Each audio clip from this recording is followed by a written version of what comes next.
নমস্কাৰ গাইজ, আমি ইতিমধ্যে যোৰহাটত চেৰেঙি উপস্থিত আছোঁ আৰু এখন ঘৰ আমি দেখুৱাবলৈ আমি বিচাৰিছোঁ আৰু আপোনালোকে এখন ঘৰ চাই ল'ব।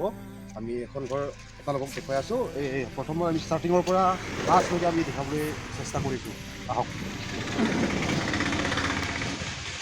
এই আমাৰ ইটা পৰি আছে, বালি জিটি পৰি আছে, বালি পৰি আছে। এইটো আমাৰ শুই থকা ৰাতি শুই থকা কেম্প আৰু আমি এইটো ষ্টাৰ্টিং আমি যোৱা সদায় যাই থকা ৰাস্তা আপোনালোকে চাই ল'ব। ইয়াতে বৰ্তমান 6টা ৰুম বনাই থোৱা হৈছে। বৰ্তমান এইটো পাৰ্টি ৰুম হ'ব আৰু বৰ্তমান আমাৰ নিজেৰ বাথৰুম বনাই আছে। বৰ্তমান টাইলছ লগাবলৈ বাকী আছে, আপোনালোকে চাই দিব পাৰিব।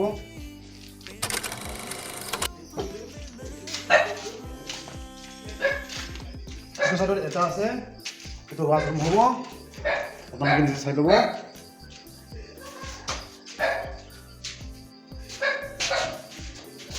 আহক। বৰ্তমান টাইলছ লগাব আছে, আমাৰ গ্ৰিল লগাবলৈ আছে বাকী।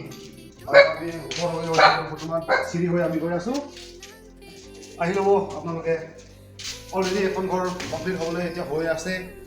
দৰ্জা কাম আছে, পেইণ্টিং কাম আছে, টাইলছৰ কাম আছে আৰু কেইটামান চিলিঙৰ ফ্ৰেম 2-3টা আৰু কমপ্লিট হৈ গৈ আছে আৰু বাকী